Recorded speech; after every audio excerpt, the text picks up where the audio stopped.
My name is Paul Turner, P-A-U-L, Turner, T-U-R-N-E-R, and I am the presiding justice of Division 5 of the Court of Appeal of the State of California for the 2nd Appellate District. And Justice Hastings, your turn. And my name's James Gary Hastings, known primarily as Gary, and I'm a retired justice of the 4th Division of the 2nd District Court of Appeal. All right, Justice Turner, we are ready to go. James Gary Hastings, what are you doing now? Having fun. And well, we would like something a little bit more expansive than having fun. Well, I retired February of 2006 on my 63rd birthday, and I continued working for 6 months with Division 4 on the assigned judges program. My last calendar was July of 2006. My wife and I took our annual trip to Yosemite the 2nd week of August, and the 3rd week of August I began teaching at Southwestern University School of Law, and I taught there for the fall semester 1 class on Mondays, trial advocacy, and they talked me into doing a seminar the 2nd semester. So I taught my trial ad class from 2 to 5 on Mondays and my seminar from 6 to 8 on Mondays. And I discovered that, having not taught for at least 20 years, it took me probably 3 to 5 days during the spring semester to prepare for the following Monday and to prepare the materials to hand out the following Monday for the following Monday after that. So I ended up being retired but working full-time at Southwestern, effectively preparing these classes and teaching, but I loved it. And now that I've got those classes both prepared, I should be able to do them coming up this spring in a lot more efficient manner, I hope. Meanwhile, I did take off all of summer and all of the fall so that my wife and I could start doing that which we really want to do, and that's travel and enjoy each other some more. And so in May, we jumped on a plane and traveled to Italy with Trojan Travel, which is with the University of Southern California, and did a tour involving cooking. We had 5 actual cooking classes, the 20 of us in the tour. We stayed in Dante Alighieri's son's villa, which he purchased in 1353, for the equivalent of 25 cents of our dollars today. And it's a beautiful estate where they grow wine, they grow apples and cherries, and it's an ongoing concern, and they also help Masi, M-A-S-I, produce wine. And so we stayed in the villa there along with 19 other people and had 5 cooking classes there. We went out to the countryside. They took us up to Lake Garda. They took us to a producer of balsamic vinegar. They took us to a Parmesan cheese factory, and of course we got samples at all these places. And then we went to Venice for 4 days, and we returned. We spent another couple weeks at home, and then we went to New York, where our son had an art show in July. Then we returned and went back to our annual visit to Yosemite in August, and then we came back and were here for a few weeks and went back to the East Coast, where we toured the path of the American Revolution with Elder Hostel, and then spent 4 more days seeing the color of autumn coming in. So that's basically been what we've been doing since I finished teaching in May. I'm also working on a kayak I'm building so that my workout partner and I can start doing that as far as working out. I joined a gym. My wife and I go to the gym and work out daily. I'm also lecturing occasionally at law firms or at law schools, and otherwise just enjoying life. Let me ask you about alternative dispute resolution. Many judges here in the first decade of the 3rd millennia leave the bench and become involved in alternative dispute resolution. People viewing this may very well be PhD students at the state university system, because when they're looking at this, they'll finally start giving out those PhDs at the state university system like they ought to. And they may not be familiar with what the alternative dispute resolution process is here at this time in our state's history, and how retired judges and justices often got involved in it. Could you sort of give us a brief analysis of how that works? And then you're not involved in that. And tell us about that. Well, before I retired, I was approached by the various different providers. What are some of the dividers here in California? We have Judicature, which is down in the Long Beach area. We have, gosh, I can't remember all the names of them. JAMS, which is retired Justice Vogel's involved in. He contacted me. We have ADR, I think it's called, and there's one other, I can't remember. They all approached me and they wanted me to come to work for them. What kind of offers do they make to? What they suggested is that I could come and make my own schedule and earn anywhere between $350 and $500 an hour to either do mediations or arbitrations. Of course, arbitrations are much akin to trial work, non-jury trials, where you hear the evidence and make decisions about who should win, who should lose, that type of thing. Mediations are effectively an attempt to try and get the parties to resolve a case amicably. I am of the opinion that after working for the state for 20 plus years and being on a retirement salary, basically, from the state, that if I'm going to continue doing that type of work, I should probably devote my time to the state, who's now continuing to support me in my retirement.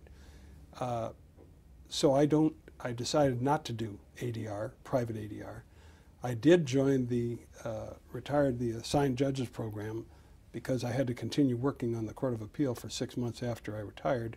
Now, the assigned judges program, could you sort of describe that for us? It's retired judges who have agreed to come back and sit on assignment in the trial court or in the Court of Appeal and continue doing that which they did while they were active on the bench. And they pay, they drop out the 8% that would normally be taken out of the judge's pay. That's for retirement. Yeah, that's correct. And then they divide the remaining amount up by, I think it's 250 days, which they feel is the number of days that you work during the year. And you get paid that on a daily basis for every day that you work in the retired judges program. Now, where would you sit as a retired judge? Anywhere in the state of California that they would want you to sit. And I have been called to go sit out in Riverside in August, which was not a real idea that I wanted to follow. Number one, because of the 100-degree weather. And number two, because they wanted me to sit in a drug court, which I'd never had any experience in. And number three, because we were going to be traveling the week after. And so I turned them down. And they haven't called me since. And to be quite frank with you, I've gotten to the point where I'm really enjoying what I'm doing at the present time, and I may not continue in that program. What I may do is contact the local courts where I have friends and offer to volunteer my time to do mediations or whatever on a basis that is acceptable to them and me, and whether they pay me or not, I could care less. And that would be sitting as a judge pro tem? Correct. To be quite frank with you, I just don't see any need to go out and earn the kind of money that retired judges are earning in the private ADR programs. I have an adequate salary from my retirement. I have the same house I bought before Prop 13, 8 blocks from the ocean, which is almost paid off. My cars are all paid for, and we have enough money left over from our monthly expenses to travel 2 or 3 times a year, and we really have no other desires than that. I'm likewise addicted to Yosemite, but I like it in the winter. But why don't you tell us about what it is about Yosemite that you and Diane like about it, or what your history has been with Yosemite? Well, it's sort of twofold. The primary Yosemite experience is one regarding friends. We have a group that's been getting together for over 23 years, every year that goes to Yosemite. It's the same group of people. They come from San Diego, they come from Northern California, they come from Southern California, and for some of them we only see once a year, and it's up in Yosemite. And it's an extended family for us. When we started going there, our daughter was 12 and our son was 8. And this time next year, I will have performed 3 weddings for 3 of the children that were children that my daughter helped to babysit when we first started going to Yosemite. And it's a group of friends that, it's extended family. We love each other. We like to get together. Yosemite is our excuse to do so. But number 2, Yosemite is probably one of the most beautiful spots on the face of the earth. I'm still active. I work out daily. My wife works out daily, and we like to hike. So when we're up in Yosemite, we take long walks. We take hikes up to Glacier Point, up to the top of the falls, and we keep an active lifestyle up there. Our group goes to the Ahwahnee twice a week to have cocktails about 3 in the afternoon and relax. Then we come back and jump in the river and all talk about our family and friends. And then we all get together and put on a good meal in our campsite. You camp, correct? We stay in what's known as housekeeping, which is a formal tent city in the valley. And they've got cement floors. It's an H partition which has canvas over it. There's a queen-size bed on one side and bunk bed on the other side. And we stay there, and we cook on our barbecues. We have full electricity in the camp, and so it's not really camping as such. It's some people do like to have clean sheets and so forth, and we do. Now, how much time do you spend in Yosemite every year? At least a week. We will be going, I think, this year, the 10th through the 17th, and we get the same time every year. It's the second or third week in August. Do you go there in the winter? We have. We've been up there, went up there with the YMCA years ago, and it snowed overnight, and it was gorgeous. But we may want to go back during the winter now that I've got the time to do so, and we have a camper. And I'd love to take my wife up and just spend some time up there, just the two of us, wandering around during the cold season, see what it's like. Why don't you tell us about your kids, Doug and Laura, what they're doing now? Okay, Laura's 35. I don't know where the time goes, but she graduated from UCLA, despite the fact that my whole family went to SC. When I became a judge, I told her that UCLA would be much better for our pocketbook. So we put her through UCLA, and she went to work for Nordstrom in the Human Resources Division. Nordstrom downsized a few years ago, and so she worked for a .com up in Seattle. Ultimately, she went with another .com. They transferred her down here. She's living in Santa Monica, and she's a Human Resources Director for the Myspace portion of Fox Interactive. And so she works probably harder than I may have ever worked when I was a practicing lawyer. She works 7 days a week darn near and goes everywhere with her BlackBerry, and she loves it. And so she's working with all the Myspace people.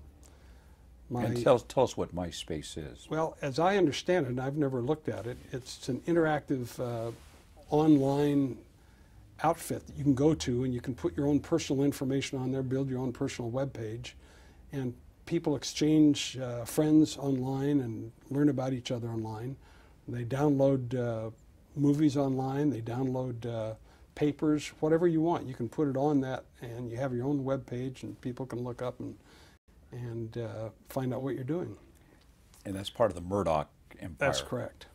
Now, what's Doug doing? Douglas went to Cal. Again, we sent him to the state school. He graduated from Cal. He still lives in the apartment he got when he was a sophomore.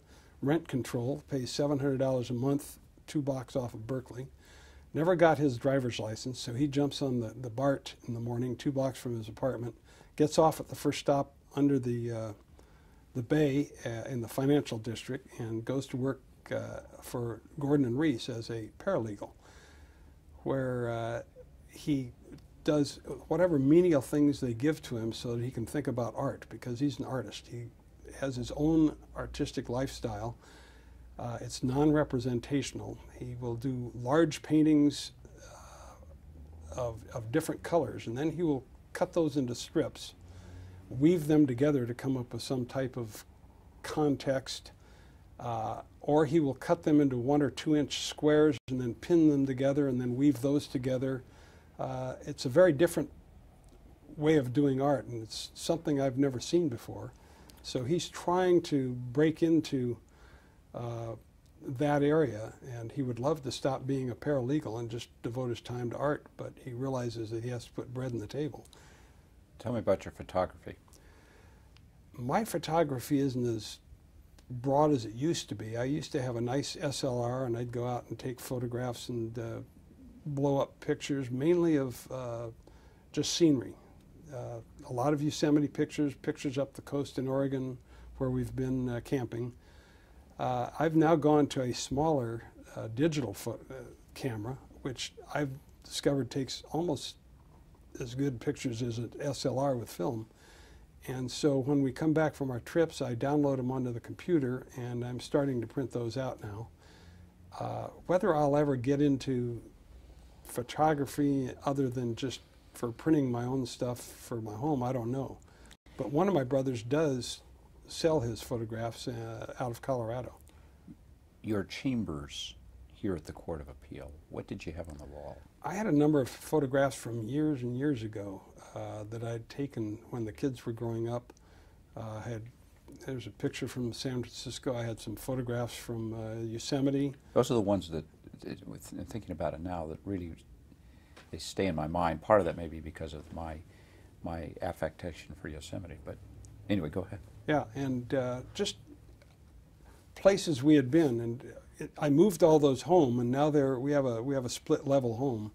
We have a stairs that goes down to the bottom level, and I've got those stairs lined with all of the photographs now. Wherever we've been, I blow up some of the photographs and put them there so that we have something to look at when we're going up and down the stairs, and Diane's doing the laundry, or I'm going to the garage to work, or whatever. Tell me about where you were. If you were born where? Los Angeles, California. Where in Los Angeles? Methodist Hospital, which is right downtown Los Angeles. It's no longer there. Once, I guess, I was born, they had nothing else to do, so they tore it down. Tell me about your brothers and sisters. I have a brother, Neil, who's 4.5 years younger than I am. He lives in Colorado on Telluride. He's a salesman for some condos up in Telluride, and he sells to groups to come in and put on shows and programs.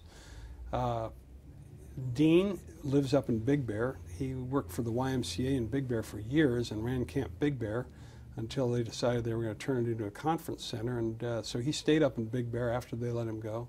He's now working for a hardware store up in Big Bear and feels like he's semi-retired because he only has to work 35 hours a week instead of 7 days a week. And he loves the mountains, as does my brother Neil. Neil is into photography, and he will put on a backpack and hike up into the backwoods up in Colorado and take photographs. And he's won a couple of contests in Colorado for his photographs. He's online. He sells his stuff online. All three of your family members are drawn. All three of your two brothers and you are drawn to the mountains. You know why that is? Other than they're just really beautiful. I really don't. I'm drawn to the mountains and to the ocean because, of course, I surf as well. If I had to live somewhere other than at the ocean, I would probably go up to the mountains because I like to be away from the hustle of the big city. When I get back to my house in Redondo Beach, there's only 8 blocks between me and the water. And so I prefer not to go anywhere after that. I'm in a very isolated area. We have our friends there. And I just enjoy, I have an active lifestyle. And I enjoy running, biking, surfing, walking. My wife and I walk at least twice a week, 5 miles. You live up on the hills in Nope. Redondo? No, I live on the second hill back, which is probably about 200 feet elevation. Yeah, but when you're running back, if you've run down to the beach and back and you're running up the hill, that 200 feet is just not 200 feet. That hurts. Well, it does these days. It didn't 15 years ago when I was training for marathons. That was more fun at that point in time. But now it does. There's no doubt about it. And tell us about some of the places you've surfed. We live at a place right down the street from us called Topaz, which is a fast beach break, and we surf there quite a bit. A lot of younger surfers go there with shorter boards, and they get in the waves quicker than I can with my longboard, more steep waves. Or we go out to the Palos Verdes, where there's a place called the Cove. It's where all the old guys go, and it's a much gentler break, but it's about a quarter-mile walk down to the break, and then about a 300-yard paddle out through the surf to get to where it breaks. And if I can get out during the week there, when none of the contractors are working and when none of the students are out, we can get out with 5 or 6 other guys and head high surf. It's a lot of fun. I've surfed down in the Huntington Beach area. We've gone as far south as Cardiff by the Sea, and Santa Leo State Beach. My running partner and I used to go down there every Eastern camp with our kids and our wives, and his brother would come and we'd take over 3 campsites, and 25 of us could be out in the water at any given time, and we'd take over a surf spot and surf all week long. Dick Shower, who served on our court with your dad, is obviously deeply touched by the sea, by the ocean.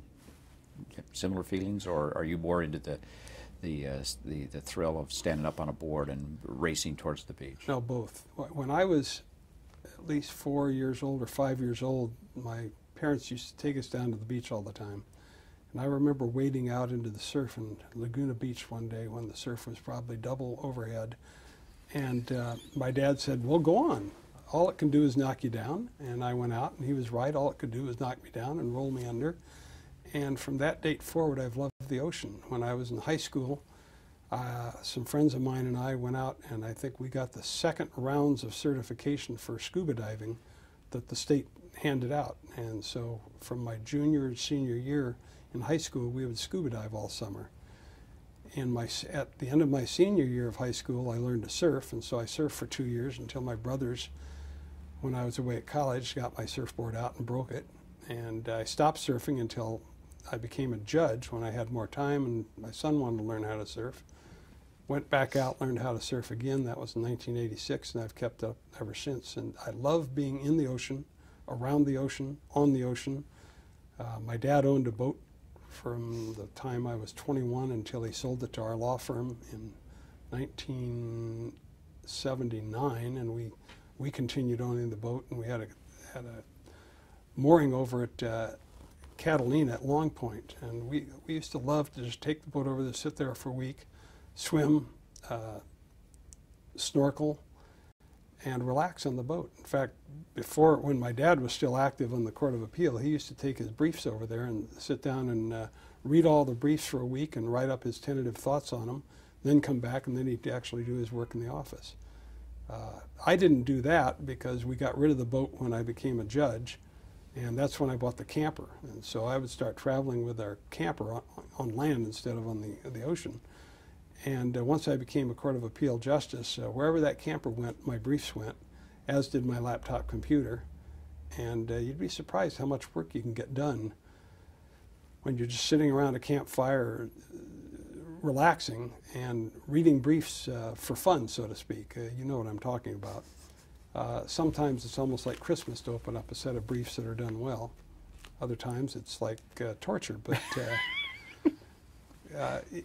we had a good time. I enjoyed the camping, and I enjoyed being in the boat.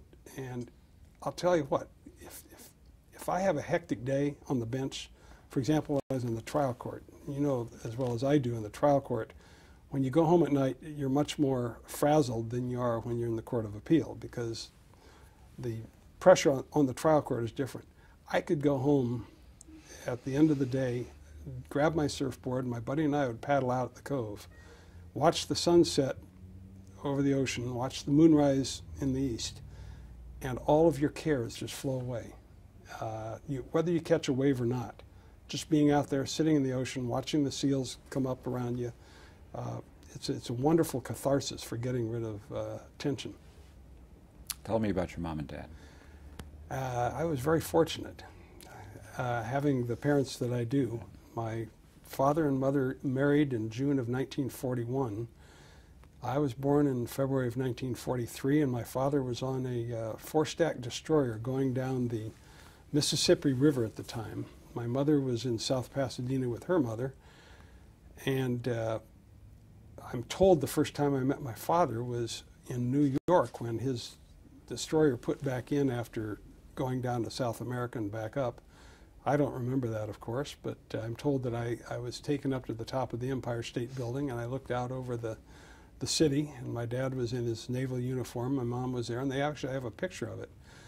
But after that, my mom returned back to South Pasadena, and my dad was sent to UCLA, where he taught navigation. And part of the ROTC program? Yes, part of the ROTC program.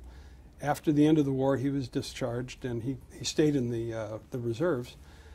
And he went to work for Firestone Tire and Rubber Company, which ended up being a client of mine years later.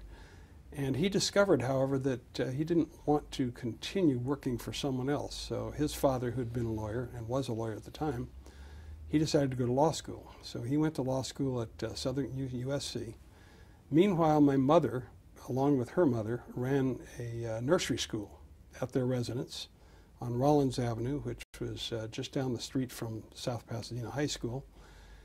And my mom and her mother earned enough money for my dad on the GI Bill to go to law school at USC. And I remember attending that nursery school. And my dad ultimately graduated, and then he went to work with his father in downtown Los Angeles. What was the name of the firm? Hastings, Blanchard, and Hastings. Bob Blanchard was the other member. And Dad also started teaching at that point in time at Southwestern Law School. So I remember him coming home at nights, bringing blue books, preparing for classes, studying to try and stay ahead of the students. And at the same time, he and his father were trying to bring the law firm back up to prominence. During the war, there were some problems, of course, but so I remember him coming home and preparing trials and so forth when I was in the lower grades, and even up through when I was in high school. What kind of work did your dad do? He did a lot of probate, a lot of will and estate planning, but he also represented corporations, small corporations. He would do trials for them. He would incorporate them, handle their affairs. He also did a lot of banking law, and he helped form a bank in Pasadena, the Bank of Pasadena, which I think has been merged since in a larger bank. On the other hand, my mother had gone to USC. That's where my mom and dad met. And she's a very strong woman, very optimistic about life. When she was, the night that my father and mother were to have their first date, she was driving home to change and get ready for the date. And she was on the Pasadena Freeway, and she was listening to the radio when it was announced that her father, the president of, the principal of South Pasadena High School, had been shot and murdered, along with 4 other members of the school board. Their date was canceled that night, obviously, but they got together after that, and so she somehow got through that and continued going to USC, graduated, and her mother was very strong as well, and as I said, helped her with the nursery school. And then ultimately she had me and my brothers Neil and Dean, and she became a full-time mother. We had a very supportive family when we were at home. My dad also, to help with regard to developing clients, became a teacher at a local church. And I remember being in his class. I was forced to go to his class every week, whether I wanted to or not. Now, we said local. Is this all in South Pasadena? Or Los Actually, Angeles? by that time we were in San Gabriel. San Gabriel, okay. And so I remember going to those classes and Dad teaching Bible school, which was an interesting concept. Ultimately, we moved to Arcadia, where I went to high school, graduated from Arcadia High School. My brothers both started at Arcadia. But shortly after that, when I went to SC, my mom and Dad moved down to Palos Verdes. They've been there ever since. Now, your dad was appointed to the Superior Court, am I correct, by Governor Reagan, correct? He was. Matter of fact, he was appointed, and the same month I graduated from Southwestern Law School in June of 1972, and he was sworn in on one of the days I was taking the bar exam. So I missed the swearing in. Fortunately, I passed the bar exam, and I was able to attend his swearing in at the Court of Appeal level 8, 9, 10 months later. Now, your dad's practice before he became a Superior Court judge, was it principally litigation, or had he moved over into other areas? No, it was, matter of fact, litigation was a very minor part of his practice. It was primarily estate, probate. In law school, I worked for him as a law clerk, and I used to do tax returns for his clients and small corporate. Was he ever involved in governmental relations, lobbying, or anything like that? Not that I know of. How did he did get involved in the state bar and the Unlawful Practices Committee and some other state bar committees to the extent that they may have been involved in some type of governmental action, he may have been involved, but he really had no direct tie-in other than when he was, I think he was the San Gabriel Valley representative for Eisenhower in the early 50s. Other than that, he had no direct tie-in with politics or government. And he was appointed by President Reagan. Do you remember what his assignments, your dad's assignments were?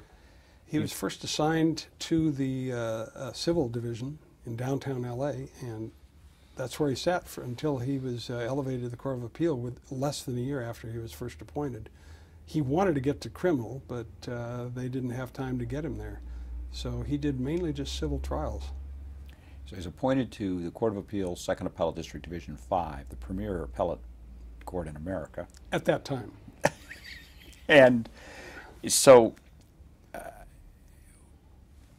what was, as a kid, you were, by then, you're a lawyer. Correct. Right.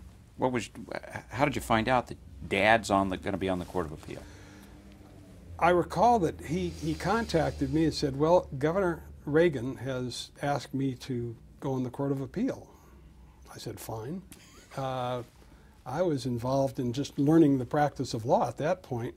As you know, the first 5 years of trying to practice law is nothing but a learning experience, and you're trying to keep your feet going the straight way instead of falling off the cliff. And you're right, it takes 5 years. Yeah. There's something about that 5-year thing. No doubt about it.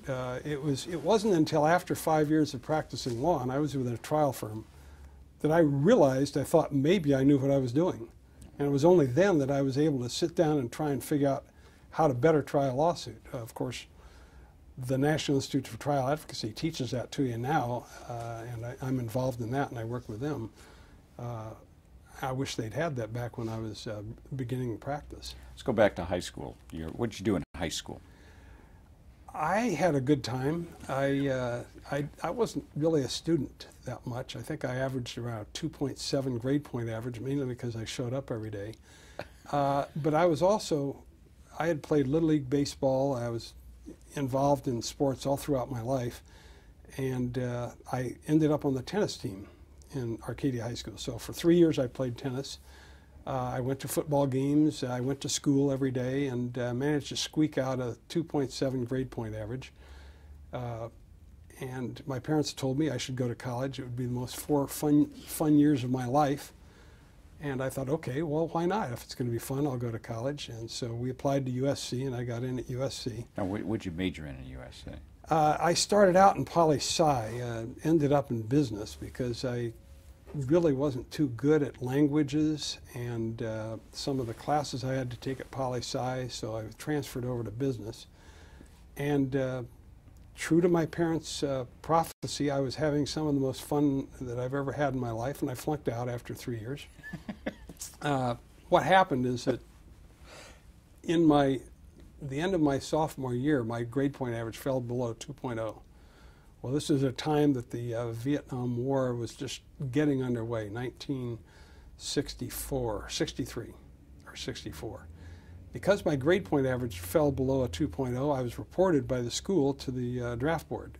And, so and my I trust that reporting took literally, it was a nanosecond after you had less than 2.0. Probably, because I went back to school in the summer and took 2 classes and made up the grades so that I get back above a 2.0. Why don't you tell whoever's going to be listening to this, you said you lost your 2-S.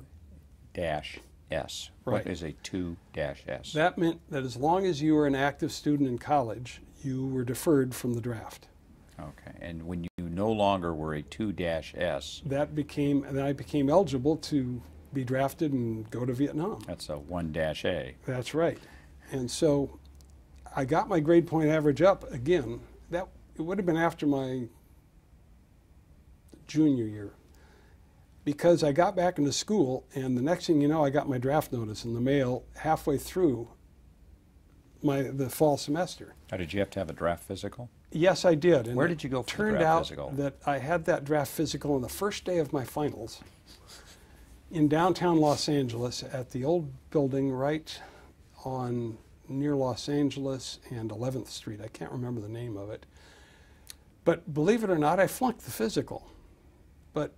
And that's because when I was a sophomore, I had been, I think, misdiagnosed as having an ulcer.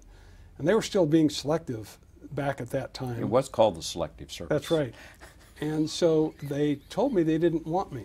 So by then I had blown off all my finals because I knew I was going to be going to the service. And I came home and told my parents I'd flunked the final and if you were that I'd also flunked out of college. But you also flunked the physical. I did. I flunked everything.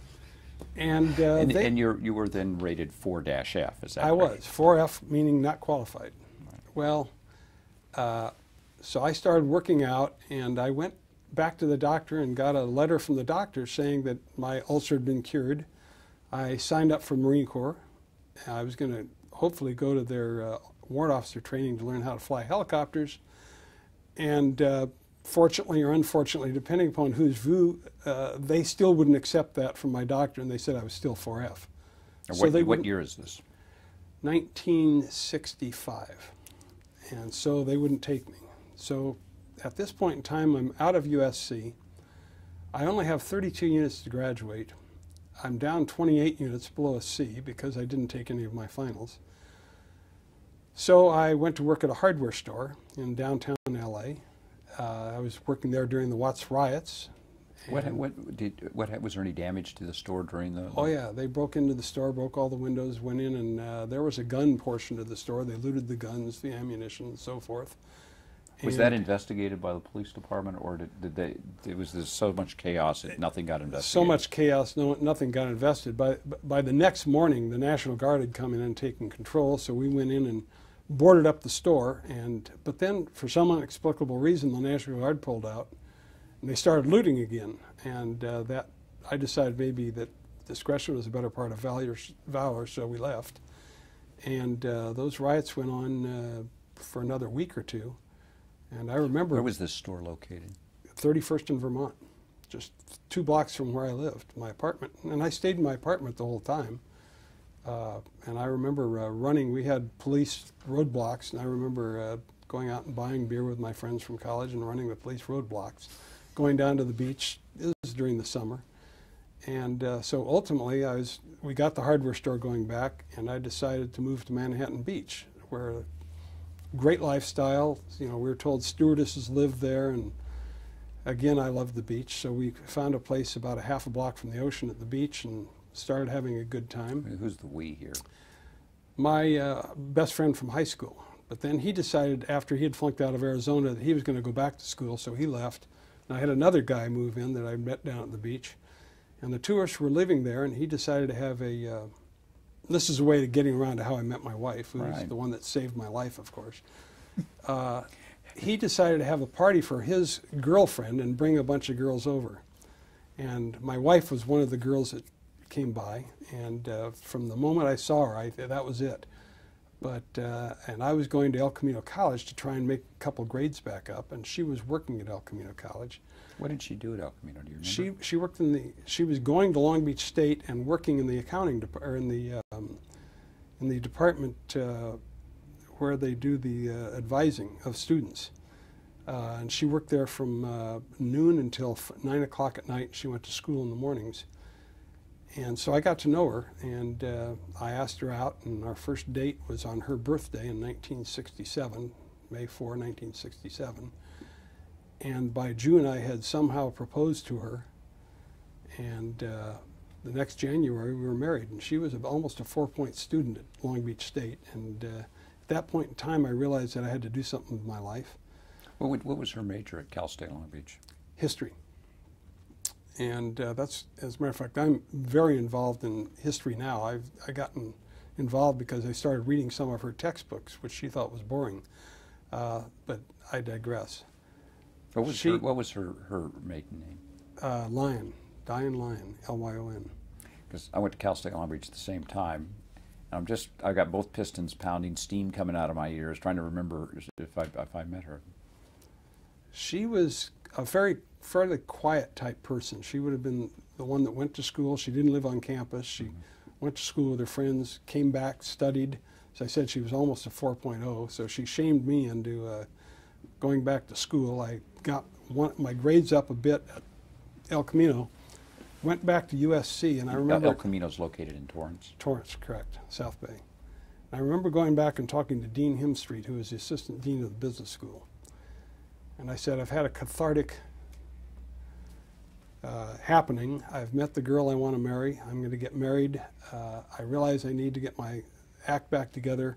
I know I'm down 28 grade points. I'd love to petition to get back into SC. I did so. Were you groveling in this conversation? I was groveling. Blessed be, he said, fine. He took me back.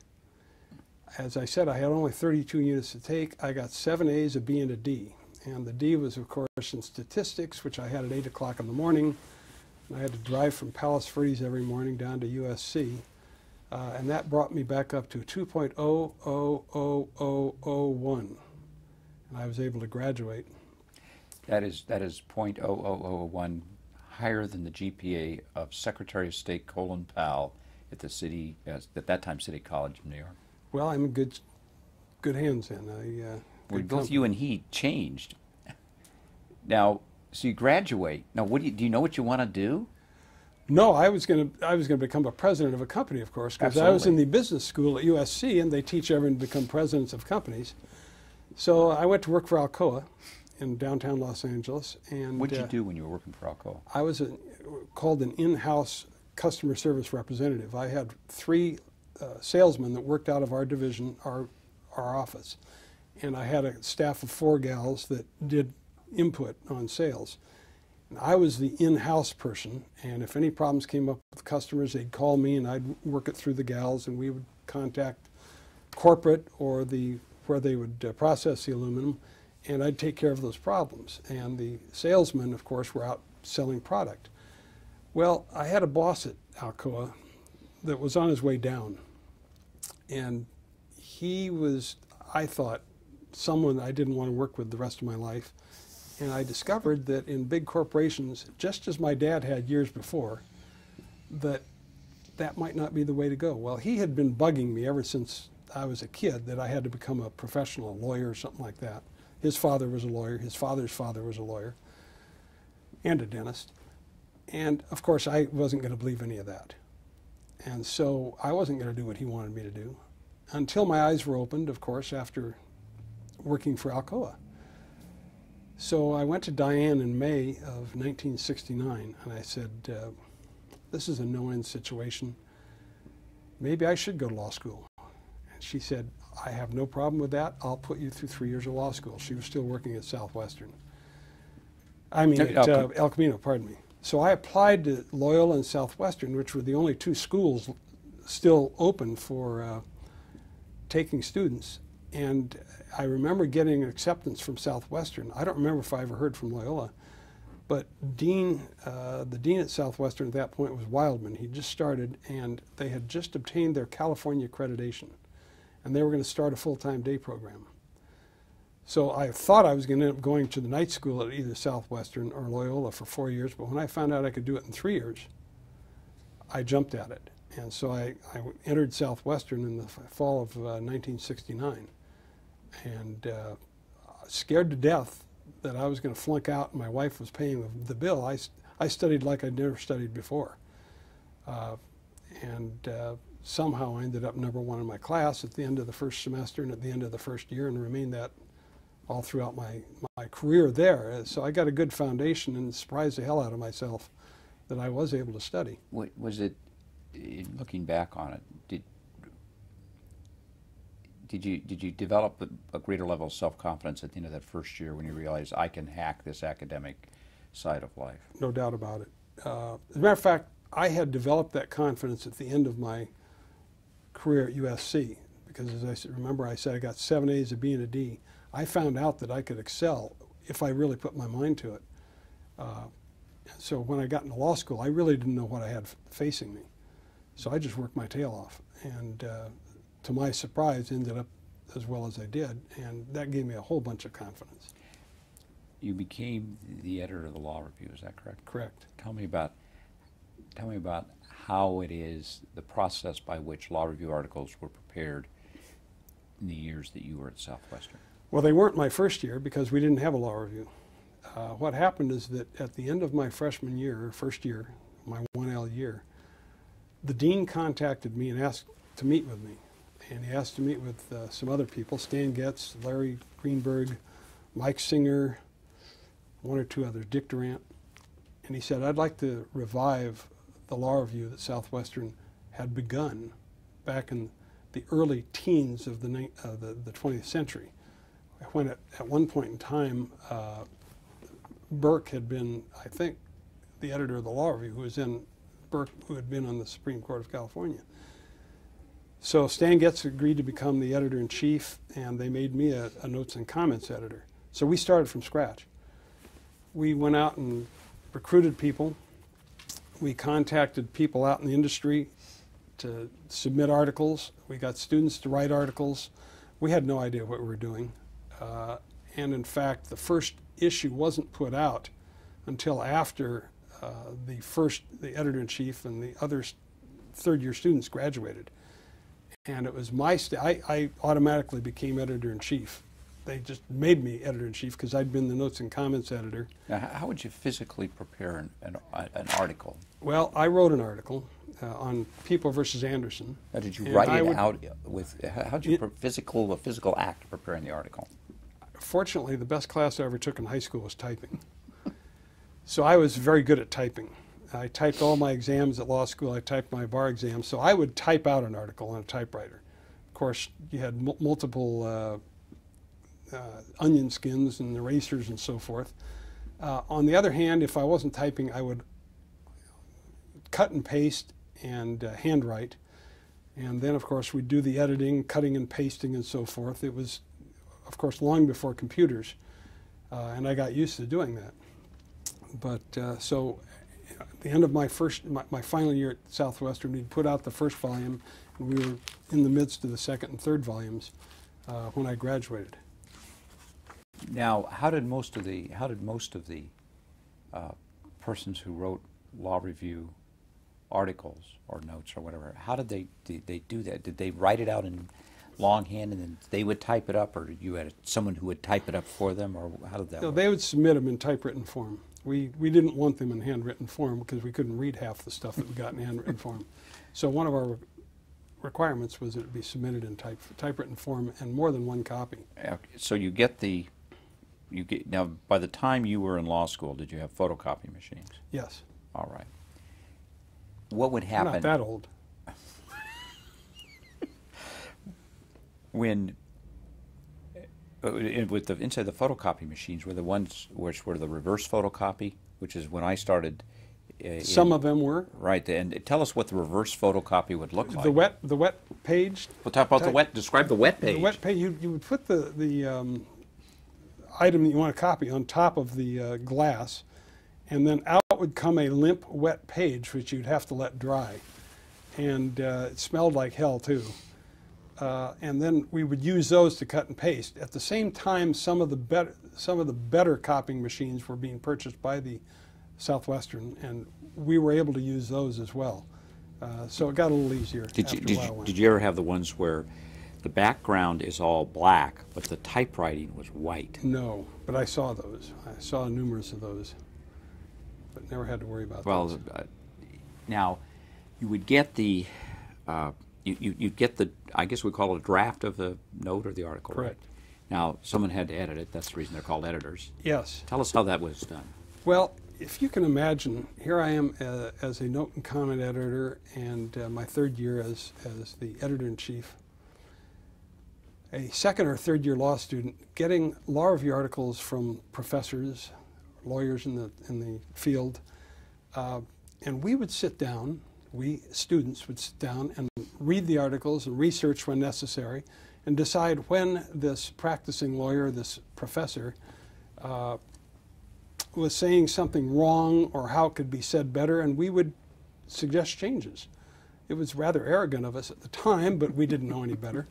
And so we would suggest changes. It would either go back and the author would make the changes, or we would rewrite them, cut and paste, and send it back to the author with the suggestions, and ultimately we would get the final draft in. I use the term cut and paste.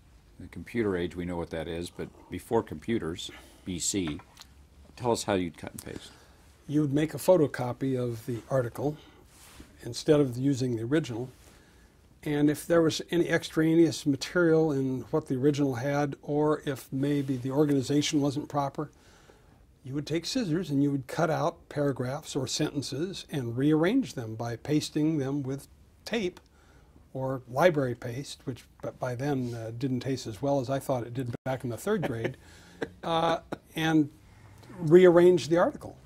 Or maybe even throw in some handwritten material, so that you would end up getting probably the yellow legal tablets with a number of white copies cut and pasted to redo the article. And then you would either have that retyped. Now, who would do the retyping? Well, that was a good question. Every now and then they would provide us with a secretary at the school, or we would have to send it back to the author and suggest it be retyped that way. And they were more than patient with us for some reason. Then the article, who would make the final decision? We're going to put this article in the law review. The staff, basically the editorial board, which was the editor-in-chief, the notes and comments editor, the lead articles editor, and maybe the managing editor.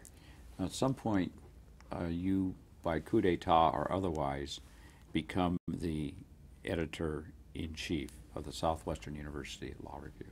It was basically a coup d'etat because I had been the editor, notes and comments editor, and they said, we need consistency, so you are now the editor-in-chief. Now, when you tell us what you would do on a daily basis, what time would you get to law school? Most of my classes started around 9 o'clock, and that semester, my final semester, or my final year, I tried to have them finished by noon. If I couldn't, then we did have an office. My wife sewed the curtains for the office, and we got some borrowed desks.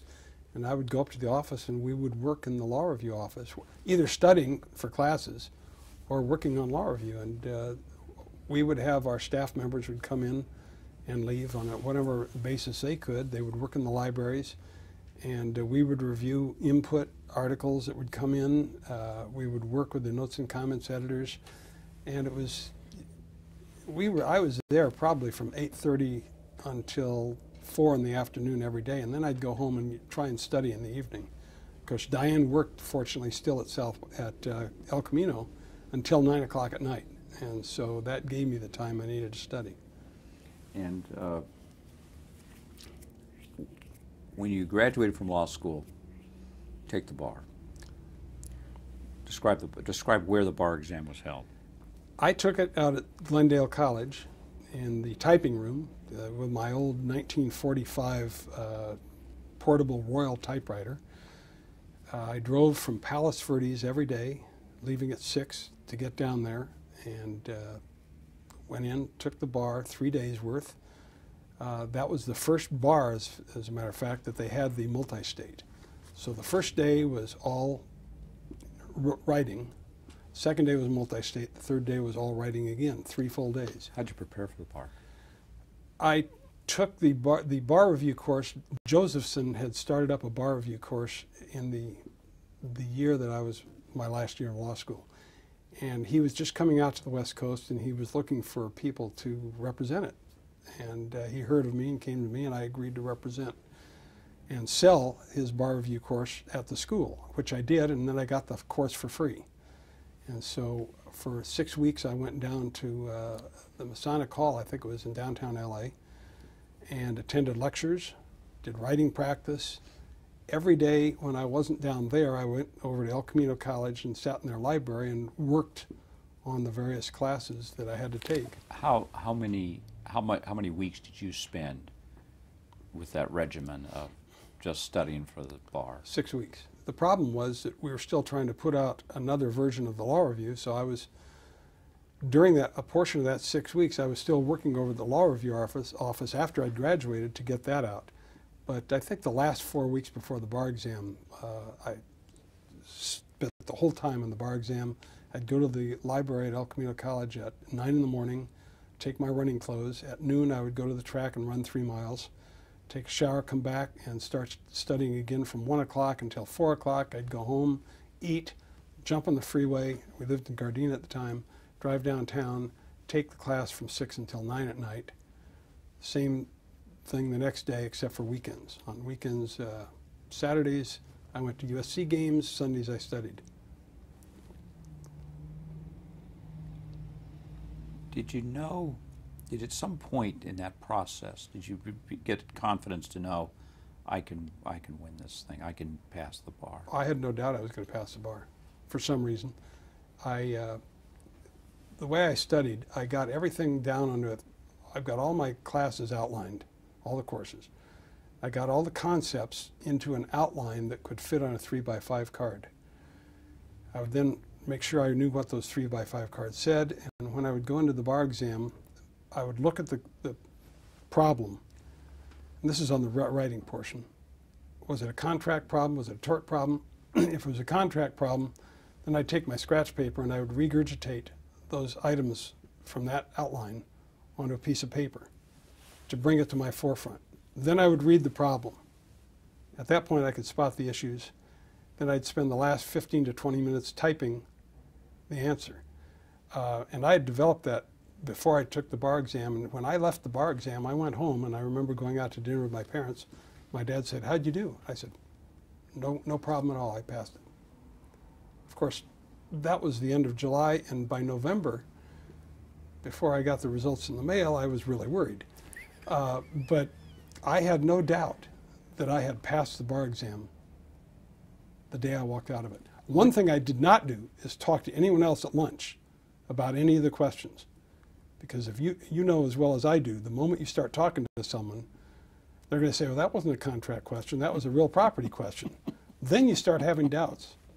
The last thing I wanted to do was have doubts. In fact, I studied for the bar exam up to a week ahead of the bar exam, and then I didn't study after that. You mean you stopped studying a week before the bar? I stopped studying. We were house sitting for some friends of ours in Palos Verdes. They had a beautiful pool. Diane was 7 months pregnant. She had stopped working. I had to pass the bar. And so I completely weeded and worked in their yard that week before the bar exam. And also tasted some of their very good wine from their wine cellar. And so when I finally took the bar exam, I was totally relaxed. How'd you find out you passed the bar?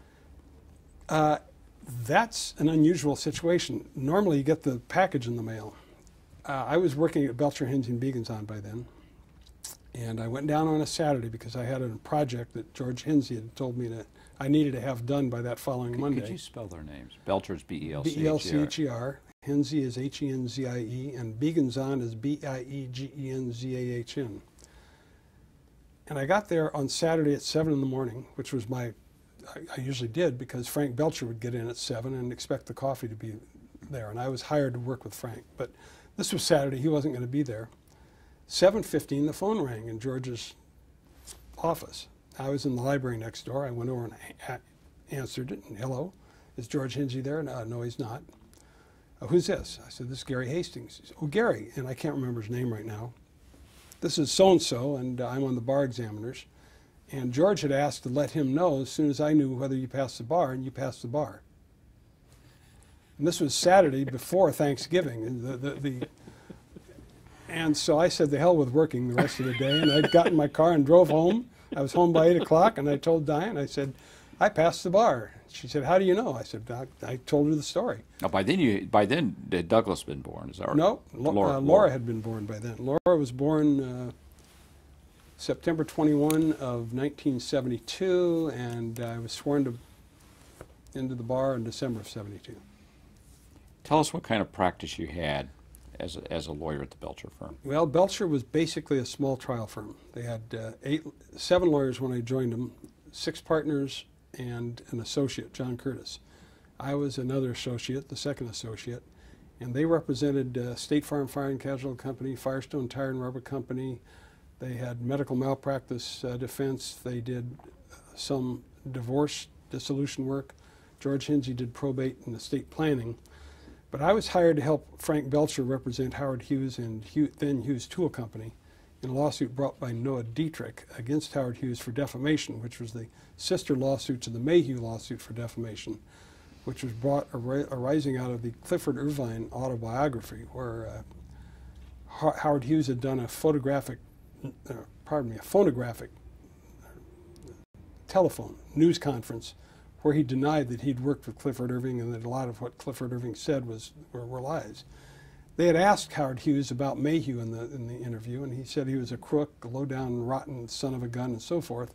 Later they asked about Noah Dietrich, who had been his longtime associate. He said, well, he's the same as Mayhew. So they both sued for defamation and so forth. And this is at the time, if you recall, when Howard Hughes was not making public appearances. And so everyone was trying to get his default. And in the TWA lawsuit, they had gotten his default, ultimately went to the United States Supreme Court. The United States Supreme Court reversed the default for his failure to show up for his deposition. So for the first 2 or 3 years of my practice, I worked with Frank, working on that case, trying to prevent Howard Hughes' default from being taken, and representing Hughes Tool Company, which ultimately was sold and became Summa Corporation, and trying to get Summa Corporation in there to defend the lawsuit. So I was doing a lot of procedural work under the law in reverse to try and preclude things from happening to help defend Howard Hughes. As a result, I learned a lot about civil procedure and ultimately ended up teaching at Southwestern in the mid-'70s. And after that, I went on to work with the firm. I became a partner in 1978. Did you ever meet? I'm going to need to stop you right here. Okay. Ever meet Howard Hughes? I never met Howard Hughes, but I did meet Marty Cook, who was a personal aide to Howard Hughes in the 50s. Marty ultimately went to law school and became a lawyer, and he was the West Coast representative of the law firm. A very, very wonderful person. One of the Mormon mafia is what they used to call him, but he used to drive Howard around in one of those nondescript Chevys. Did Mr. Belcher ever meet Howard Hughes? Not that I know of, but... Did Mr. Belcher ever talk to Howard Hughes? I don't know. He may have. Frank was one of the top trial lawyers in the early 1900s and up through the 1970s. He may have, because he had been involved in very high-profile divorces and other cases. How is it that Hughes came to hire Frank? Well, Noah Dietrich at one point in time was Howard Hughes' right-hand man. And in the early 50s, Noah Dietrich's wife decided to get a divorce, and she hired Frank Belcher. And as I understand it from other people, Frank kicked him all around the block and back, and she got a very good settlement. And ultimately, down the line, Noah Dietrich said that any time that Howard Hughes gets in trouble, he should go hire Frank Belcher.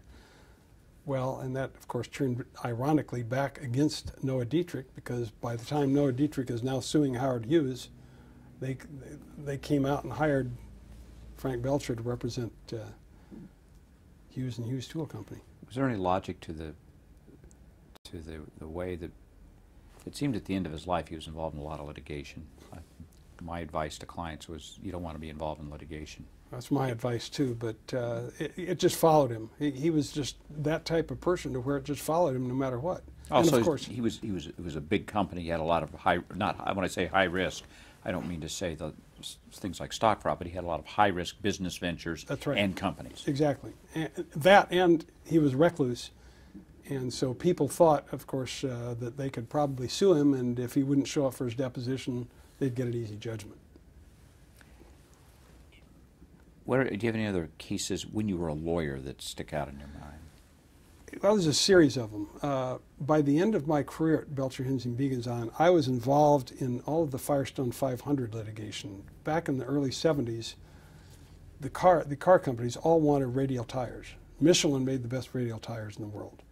So they went to the different tire companies and said, if you guys can't start producing radial tires for us, we're going to go to Michelin. So all the tire companies started developing radial tires. Michelin had a super process, and it was secret. Well, as the tire companies, the American tire companies, started developing the tires, they would fly apart, they would explode. All the tire companies had those problems. Firestone had a marketing problem in that they designated their radial tire the Firestone 500. They never changed the name until they got to the 721. The 721 was the process by which they wrapped 7 bundles of wire with one to keep it from exploding, so to speak. All the other tire companies changed the names every time they had a reiteration of their new product. So Firestone, of course, became known as having problem Firestone 500 tires. One of my Leo Beacons on had 4 tires blow up on him on his Cadillac. It was happening to CHP cars in California, down in the South, all over the place. But ultimately, by the late 70s, Firestone had that problem licked. The problem was that anytime anyone had a Firestone 500 that went out, and then a 721 after that, they filed a lawsuit no matter what. So Firestone had a national program to defend those cases. They had 3 different law firms regionally. Our law firm was the firm that handled the cases on the West Coast, in the Southern California area. So I was deeply involved in those at the end, defending Firestone. Did any of those cases go to trial? No.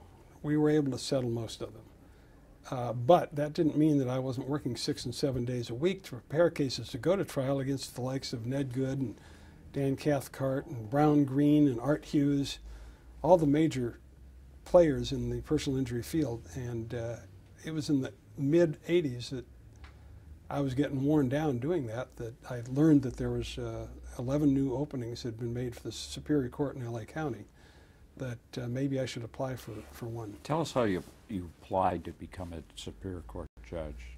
My dad called me and told me there were openings, told me to call the governor's office and get what was called a PDQ, a Professional Development Questionnaire. I did. I got that, and of course I had to fill it out and come up with the names of all of the attorneys that had been opposite me in cases, all the judges I'd been before, all the names of the different cases, other people, and then you send that in. If the governor is impressed enough to think of sending it to the Jenny Commission, the commission for the state bar that then reviews nominees. Is that the Commission on Judicial Nominees? It is, and they have 90 days within which to do a review and turn around and give a recommendation to the governor. They then send out their own questionnaires to attorneys and judges throughout the state about whether they know the individual or not, and then they get feedback. They then come up with a qualified, not qualified, exceptionally well qualified, or well qualified standard, turn it into the governor. At the same time, the governor had his own in-house committee that would do the same thing. They would give another recommendation to the governor. I would be out beating the bushes to try and get recommendations from judges I'd appeared before, from lawyers that I'd been opposite, get them to write letters to the governor and that type of thing. And I was fortunate enough to get an appointment in September of 1985, and I took my oath October 1, 1985. Now, how did you,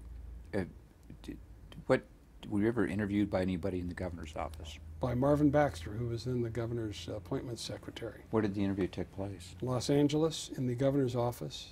And that was a fun interview because it turned out that Marvin Baxter and I had a very similar background with regard to college. I told him, I'd flunked out of college, and it was only after I met my wife that I went back and realized things were serious, and he commiserated with me and said that he'd had a similar problem himself. Did Marv's wife have the same effect on him? That I don't recall. I bet she did, because he's very loyal. They're very loyal. And she's a very charming lady too. I've met her on a number of occasions, and I wouldn't be surprised.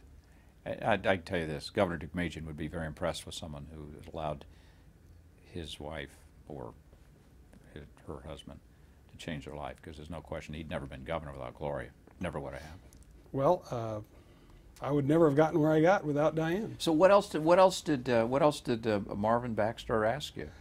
Believe it or not, at the time he asked me what I thought about the death penalty, which surprised me, and I just told him I'm going to be a judge. I'll apply the law, whatever it takes. How long did that interview last? Probably an hour. Did you walk out of the interview going, walk out of the interview thinking, I've got it? No. I at no time in that whole process did I think, quote, I've got it. I was hoping that I might get it, because it ultimately dawned on me that I would be a much better judge than litigator, and that's what turned out. I really enjoyed the judicial process much more than I did being an advocate in trial court. Now, how'd you find out you were appointed? What happened? Believe it or not, my secretary hung up on the governor of the state when he first called to advise me that I was being appointed. I had told her and my partners at the time that I had applied. She walked in and she said, someone called and said he was the governor of the state of California, and I got so nervous I pressed the wrong button and I hung up on him.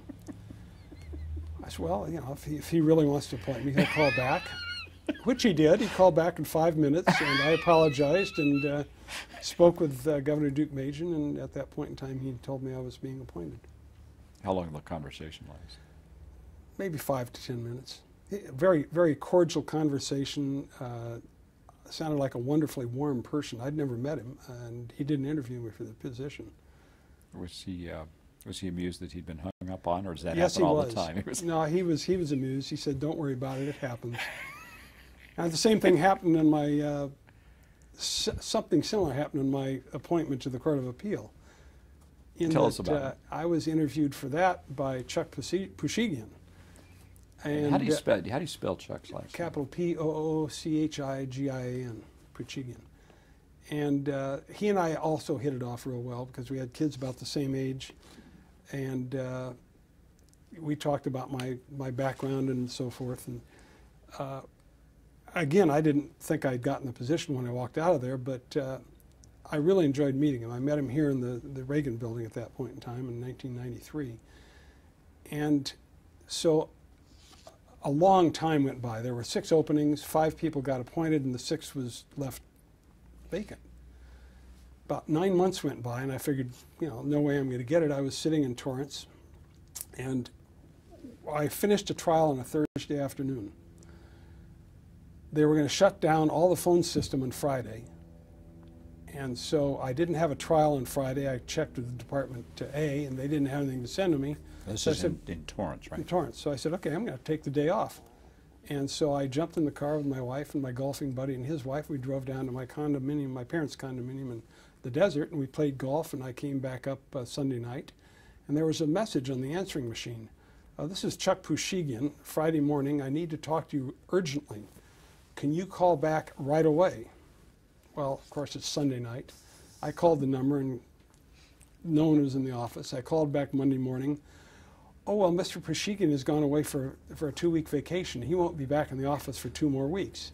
Well, I figured, that's it. I'm dead. So I said, I'm back. And so I went back to work that Monday morning, and I'm sitting in the office about 11, and the phone rings, and I pick it up, and well, it's Chuck, and he's at Pismo Beach on vacation with his kids.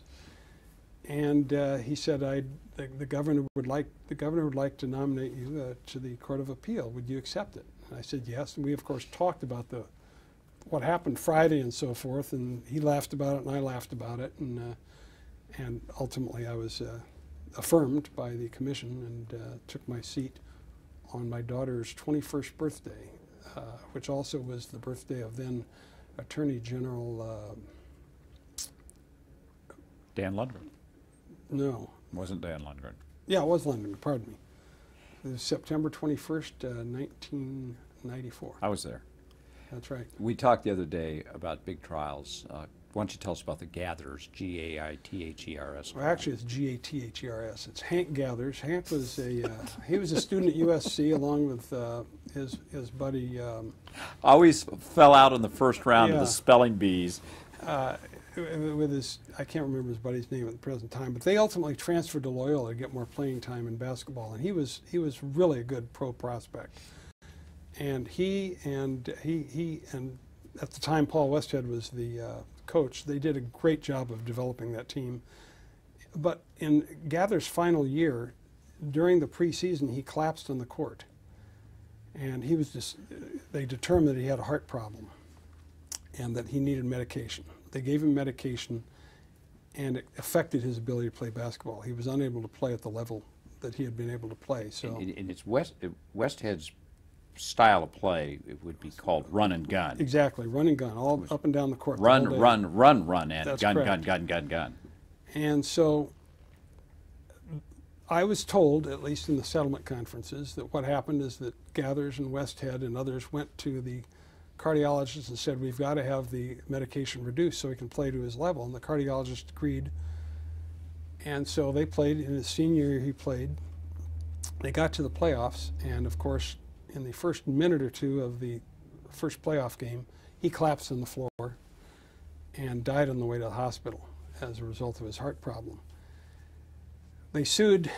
His girlfriend had a baby by him, so on behalf of the baby, the mother as well, Hank Gather's mother, his brother who was in the stands at that time, I think his cousin and his aunt who were also in the stands when this occurred, they sued the school as well as the doctor for Loyola, as well as the doctor, the orthopedic surgeon, who the Curlin Job Clinic, who was on the scene at the time, as well as the school, alleging that he shouldn't have played. The cardiologist put in his $1 million immediately.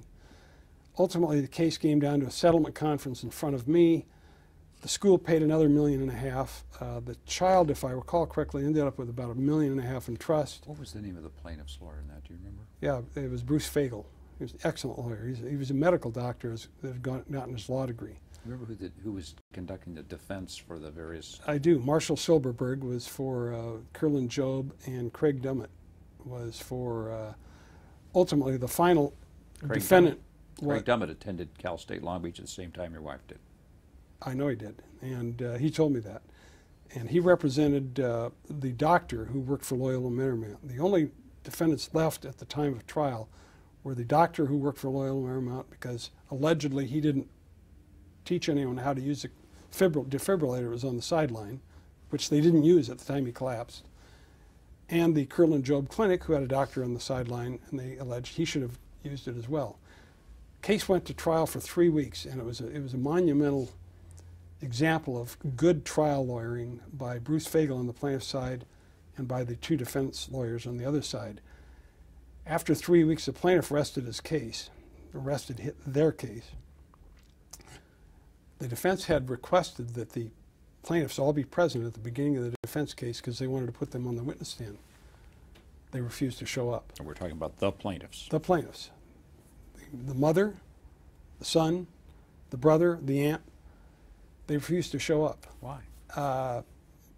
No one told me why. My guess is they had received $2.5 million already, which was probably sufficient. They also had a claim against an insurance company for another $1 million on a policy they had taken out in Hank Gather's that if he was unable to play in the big leagues, he would get $1 million.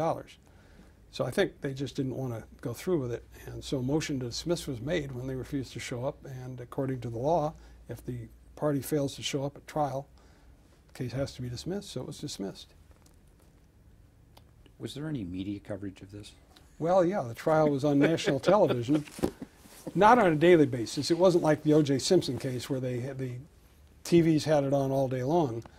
I do recall being at home one night, though, working out in my garage on my stair-stepper, watching the news, and all of a sudden I found out I was bald. By watching the TV, they said, "We're going to the Gathers trial," and there I was looking over my notes, and big as life on TV.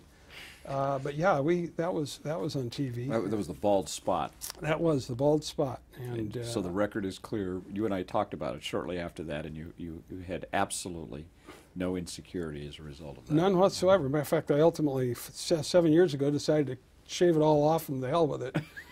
I was also on national television in Australia on another case involving a drug, a Qantas Airlines attendant whose car had been found with $40,000 worth of drugs in it, ready to fly back to Australia. And they came to me and asked if that could be televised live in Australia because they wanted to see what our system was like in California, in the United States. And I said, sure. And as far as I know, it was televised live down there. He was convicted. I ended up putting him in prison for whatever period of time was appropriate. I never heard anything back from that except for the fact that the defendant himself was a young man who was a good runner. He was a champion mile runner in Australia. He was also a surfer. And I did get letters from him from state prison telling me all the best places to go to surf if I ever got to Australia. And I'm not sure I really want to check those places out, but he seemed like a nice young man, and his parents were in attendance during the whole trial, and it was different. Who did you serve with on the Court of Appeal? I was very fortunate. When I first came to the Court of Appeal, Arlie Woods was presiding justice to Division 4. Norm Epstein had been there for years, and Chuck Vogel had been appointed 9 months before. As far as I'm concerned, those were giants in the law, and I was very fortunate to be able to come in and work with them. Arlie ultimately retired a couple years later, and Elizabeth Barron was appointed. She is just a charming person, hard worker, but she came in with some back problems, and ultimately those required her to retire with a disability. And her seat was taken by Dan Curry from the trial bench, also a wonderful person. He had been the chief counsel for Times Mirror Company, so he had a corporate background. He was there until 2 months after I retired.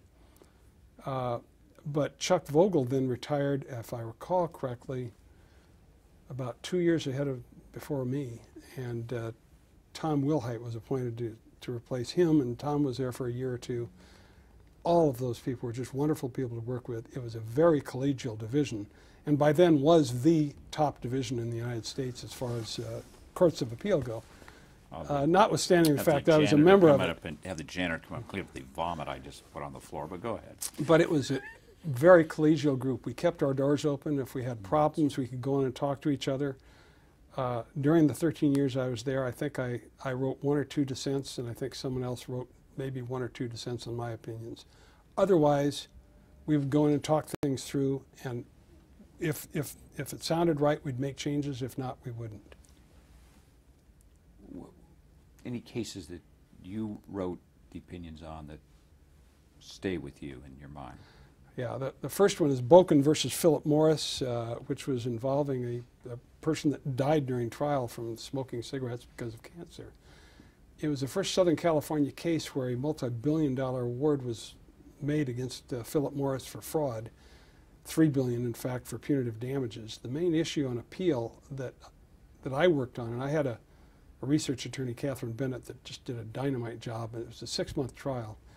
She took 3 months to go through the record and come up with the first 95-page opinion. I mean, a number of issues were raised on appeal, but the most significant one was punitive damages. The award in the trial court for compensatory damages was $5.5 million. The punitive was $3 billion. The trial court, Charles McCoy, excellent judge, reduced it to $100 million, came up to us, and we reversed it to $50 million. We then had a rehearing because some more cases from the United States Supreme Court had come out, and we wanted to rehear it in light of those.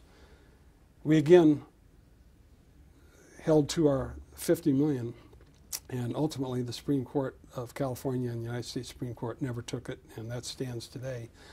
And the reason that was so significant in my mind is that that gave the factual background of what had happened since the early 1950s, all the way up to the present with regard to how tobacco companies package their product, advertise their product, and if you ever read the decision, you'll find out that we upheld the jury's verdict for fraud. Another one of the important cases that I was on was Marriage versus MGM-UA, which involved a reality television show where some reporters followed police into an apartment where there had been an overdose. And the person that died, they called his parents live on the show and told the parents that their son had died from an overdose, and they got the response from the parents on this live show. Well, the parents sued for invasion of privacy. It was a touchy case, but we ultimately concluded that summary judgment had been improperly granted, that they did have a legitimate claim for privacy. And my recollection is that that was not taken up by the Supreme Court. State Farm Fire and Casualty Company versus Superior Court, Taylor Real Party and Interest was another interesting case. I had represented State Farm when I was a lawyer. They had a first party claim for property subsidence by the Taylors, and they brought a firm in to defend them. And during the defense of that case, summary judgment was brought by State Farm that they hadn't done anything wrong. They were being sued for bad faith and so forth. Summary judgment was granted, again by Tim McCoy, and a motion for reconsideration was brought by the plaintiff's attorney, and he brought in a declaration from a former employee of State Farm who had worked in their claims division. Her declaration established if you believed it, that they had hidden documents from discovery during that litigation, that they had a process of doing this to preclude people from getting information to sue the company for bad faith. Ultimately, Tim McCoy decided that the crime fraud exception applied, and he refused to suppress her declaration, and he granted reconsideration. We took it on a writ, and we had to decide whether or not there was sufficient evidence. And that was a very gutsy call he made, and it was supported by the evidence. That's an important case as well. Did you uphold Tim's ruling? We did. We did. Those are the important ones that come to mind. Who were the attorneys who worked for you when you were here? I had Catherine Bennett. She worked for the last half of my 13 years. I had Cecily Bray that worked for me the entire time, ultimately part-time after 4 years, along with Renee Judkowitz, who also worked part-time, and they were wonderful people. In fact, I got more than one person's work out of the two of them. Mary Louise Blackstone worked for me full-time until she retired. She was excellent. And for a short period of time, I had one of Chuck Vogel's research attorneys, Richard Cates, who was also excellent. But when I decided to retire, I went to my staff and I told them, Tom Wilhite is just now coming in. If you want to interview with him and go with him, I won't have any problem with it. And so I lost Richard and Cecily to Tom, as well as my secretary, Glynis Williams, who was excellent during that period of time.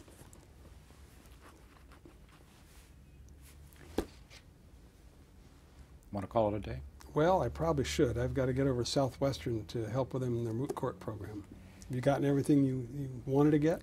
I think so. But you and your dad and your mom and your wife have touched the people of the state in so many ways. I want you to know if those who watch this, I hope they understand the depth of the way that you and your dad and your mom and your wife have helped the people of the state. Well, I'll tell you, I've really enjoyed working for the people of the state. It was an honor, a privilege, and I'm somewhat humbled by it. Thank you very much. Thank you. And we're done.